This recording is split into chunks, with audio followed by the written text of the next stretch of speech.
say Freud and Jung, because psychoanalyst, particularly Jung, because I haven't read anyone I regard as deeper than Jung. He's terrifying, truly terrifying. But here's one of the things that differentiates him from the typical self-help person. I really love this. Is that he believes that the pathway to completion as a human being is through the shadow of the monster, embodiment of the monster. Embodiment of the monster. That's the discovery of the shadow. Oh, you see. So Jung didn't believe that you could be a good person until you realized your capacity for evil. I don't mean acted it out in the world. But understand that it's possible. Well, not only understand it, but then to bring it under your control. You see, because there's a big difference between someone who's naive and is a good person. They're naive, they're a good person because they can't not be. They're like a domesticated house cat. There's nothing, they don't even have the capacity to be bad. So there's no morality in that. The morality comes when you're a monster. Yes, sir. And you can control it. And that's the Jungian encounter with the shadow. So Jung said, for example, that the roots of the shadow go all the way down to hell. And what he meant by that is that, you can think about it literally, you can think about it metaphorically. We'll just think about it metaphorically. It's like, if you start to understand who you are, then you understand the Nazis. And who wants to understand the Nazis? I do. I can understand sex criminals. I can understand them. Right. I can understand Nazis. And the reason for that is because I can see that as an aspect of myself. Truly. But one of the things that's so interesting, and it's terrifying to realize that, which is why it's terrifying to realize the shadow, which is why people don't do it. It's no wonder they don't do it. It's a horrible thing to realize that you're human and what being human means. Like Christ to Satan, that's the human being. And you might say, well, those aren't real. It's like, okay, well, they're figments of the imagination that the human race constructed to describe themselves. Fine. Does that make it less frightening? I don't think so. So, and it doesn't make it any less frightening if you take those two extremes seriously. And you might say, well, who's going to take the Christ extreme seriously? It's no problem, man. Dispense with it. You try getting rid of the other side. See how you do with that. That is awesome. So, Jung's idea that you find so compelling was essentially that one has to understand their potential for horrific behavior, that it almost exists in all of us, that it's a facet of just the human experience. Well, look, I know partly why you're so popular. It's because you're a monster. I mean, look, I watched what you did to the Kardashians on your and Jenner on your comedy show, man. You did this whole gargoyle thing. Yeah, you remember, you laughed. Yeah, see, you can even laugh about that. I mean, it was horrifying to behold. You were crouched up on the back of this chair like a... It's horrifying to do. Oh, yeah. Oh, I couldn't believe you did it. The problem with doing it is, this is going to sound fucked up, but while I'm doing it, I'm not thinking I'm doing a comedy sketch. This is what's fucked up about it. While I'm crouched there, I'm thinking like a demon. Yeah. Like, that's the reason why I do it that way. And the reason why I do it I'm very flexible, right? So it's one of the reasons why I do it in almost, because I want it to be in an almost... in a way that you don't imagine human beings moving. It's like it confuses the mind because it's not standard human movement. And then on top of that, the way I'm thinking, and then this like explosive, like when he yells out nonsense. And I say hilarious. He, because I don't think of it as me. I really think it sounds so pretentious. But while I'm doing that, my brain goes into another place. It's really. Well, you can't do that unless you're a monster. It's also the thing. See, because I'm very happy when I retired it, by the way. Oh yeah, I was really quite taken. I was very impressed by it. I mean, I thought it was hilarious to begin with, but the fact that you would go there, I thought that was really interesting. And comedians are like that because they go into dark places. They're tricksters. Yes. They're a mediator between the normal world and the world of the gods. They're tricksters. So it was very funny to watch you do that. And I wondered how far you would let yourself get into it. But I think part of the reason that you're appealing to people, if you don't mind me saying this, I'm not trying to be forward particularly, but I thought about it a lot, is that you're a tough guy. and you tell the truth. But it's both of those together that's what's doing it, because, you know, people don't look at you and think like holier than thou preacher. That isn't what they think. They think tough guy who's trying to figure things out. Like, right on. That's good. You're a good figure for the times, because this whole war against the phallogocentrism, you know, calls forward people who are like you, if we're lucky. And those are guys who have this warrior end, because, you know, you're a fighter. So, and if you're going to be a fighter, you have to want to win. And you have to want to hurt people. I mean, not for the sake of hurting them. That's what makes you different than an evil person. But you have to have that capacity. You have to develop that. And, you know, that's the step on the way to enlightenment, weirdly enough, because that isn't what people think. Well, I definitely think that truth is a valuable commodity in this very bizarre time. And I think that's also one of the reasons why you're very popular, is that you have stuck your neck out in a world that does not encourage it, nor academia. Not only does it not encourage it encourages the exact opposite. It encourages you to stick your head, you know, in the books, and just to in some way, shape, or form go with the tide, Believe the whichever way bullshit. it is, and you know, get your tenure. Believe the bullshit. Just Say it. Yeah, well, it's intellectual pride. Yeah. You know, but I don't consider myself an intellectual precisely. What do you So- consider yourself? What is an intellectual if you're not? Yeah, he's a fucking on, Harvard Well, professor. the thing, a Harvard see, because my professor. ideas aren't disembodied, I act them out.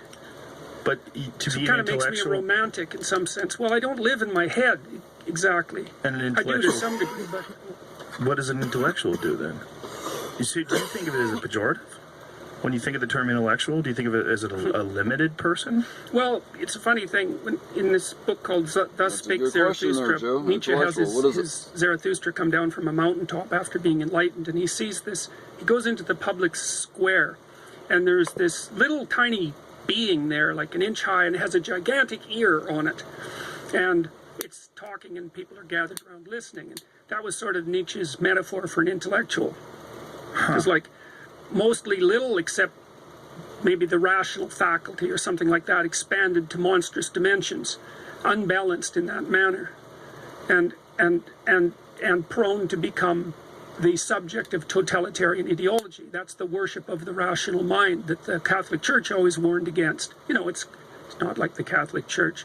Of course, I have to say this. I won't even say it. But you don't need to. No, Everyone- that's right. That's right. So, but the point is, they had a warning, and the warning was that the rational mind liked to fall in love with its own creations. Catholic Church. Right. So the term intellectual, the problem is that it identifies one aspect, and it sort of defines one aspect of behavior and thinking. Only one. Yeah, it's the intellect. It's not a Well, what balance. happens is it's like the intellect is raised to the status of highest God. That's the right way to think. See, the God idea. Here's another way of thinking about it. That's quite cool. I learned this from Jung, and you can take it for what it's worth. The highest ideal that a person holds, consciously or unconsciously, that's their God. It functions in precisely that manner. And people might say, "Well, I don't believe in God." It's like, well, it depends on what you mean. Right. Like, and I'm not being foolish about that. It's like we're very complicated creatures, and we're run by all sorts of very strange things down there in the unconscious, you know. And the Greeks thought we were the playthings of the gods because we serve lust, we serve thirst, we serve hunger, we serve rage, you know, and those things all transcend us. So that's why they were gods. You know, rage, that's the war god. Well, why is it a god? Well, it exists forever. It exists in all people. It takes them over and directs their behavior. It's a god. Well, you can quibble about the details. No, it's not a god. Okay, fine. It's a psychological force. Right. Do people get too hung up on that one word? Well, they don't really. We have to think about it functionally to some degree. We have to think about what that idea means. We've had that idea forever. It isn't just some superstition. Jesus, we've got to Right. be more sophisticated than that, man. Right. You know, and that's partly, well, this is partly what I think is unfortunate about the new atheists, let's say, is they don't take the damn problem seriously. They think, well, Christianity, that's just a bunch of superstition. It's like, really? No. Sorry. That's just not deep enough, man. So, what it really is the accounts of people trying to work out the issues of being human. Let me give you another example. This is so cool. This is so cool. It's Northrop Frye, who was a biblical scholar at the University of Toronto. This was one of his elucidations of the structure of the Bible. So the Bible's actually a story, and which is weird because it's a whole bunch of different books written by a whole bunch of different people, edited kind of willy-nilly over thousands of years, and then assembled, by committee. It's a really strange book, but it has a narrative structure. So, and that sort of emerged as a collective decision across these thousands of years. So, it flip-flops all over the Old fucking Testament, place. here's the rough story in the Old Testament. Israel is sort of a middle power, and it rises to power. So, and domination. And then a prophet arises and says, look, you guys, you're all successful now. You're starting to get corrupt. You're not paying attention to the widows and children. You're not running your state according to the superordinate principle. Imagine that. You might say, well, the superordinate principle doesn't exist. It's like, okay, keep running it that way and see what the hell happens. That's what the prophet says, usually at the risk of his life. He says that to the king. It's like, fine, you don't believe in God, you don't believe in the superordinate principle, let's say that, the superordinate ethical principle, no problem. Keep doing what you're doing. Let's see what happens. Well, what happens is Israel gets wiped out, and then for generations it's enslaved or its population is being destroyed, and then it sort of climbs back up to power, and then it gets powerful for a brief period of time, and it gets corrupt, and a prophet comes up and says, remember that superordinate principle that you made a covenant with? You're not paying any attention to it anymore. You better look the hell out. And everyone ignores it, and bang. So it's order, corruption, chaos. Order, corruption, chaos. That happens 6 times now. So there's an idea behind it. The idea, because the state keeps rising, there's an idea that emerges out of that the aim is the perfect state. That's a utopian dream that arises out of that, let's call it, learned process over thousands of years. If we could only get the state perfect, if we could only get the state of perfect, well, let's say like the state of Israel, or the Russian state, the communist state, if we could only bring utopia in at the political level, our problems would be solved. Well, then what happens is there's a transition in conceptualization, and that happens with the New Testament. And the New Testament conceptualization is, wait a minute, the state isn't salvation. The individual is salvation. State is nothing to the people. Now you say, well, we're going to just throw that out, are we? That was a hell of a discovery, man. You control your life. And then there's more to it. It's not only is the individual salvation. Your life, if you allow it. It's the truthful individual that's salvation. You think of how difficult a concept like that is to develop. If there's anything less self-evident than that. Because you think, well, who's going to run the dominance hierarchy? It's like the biggest bloody monster with a club. It's like, no, it turns out those are unstable. Those societies are unstable. They don't work. They collapse into chaos. They get corrupt. They lose sight of the superordinate principle, whatever that is. The stable solution is the individual that tells the truth. And it's taken us forever to figure that out. And that's partly what the postmodernists are after. That's their anti-phallogocentrism. That's why they skitter off and hide in their ideology. They're afraid to come out. They're afraid to be seen. They're afraid to speak because they have nothing to say. So we have to get sophisticated about this stuff, or we're going to throw it away without understanding it. It's unbelievable. Like that story is, it's the story upon Western civilization. It's the story upon which Western civilization is founded. That's why Nietzsche said when God was dead that everything would collapse into chaos. He didn't say that triumphantly. He knew what was going to happen. So did Dostoevsky. That's why I admire those people so much. They knew what was coming. So what I've been trying to do, and I've been guided in large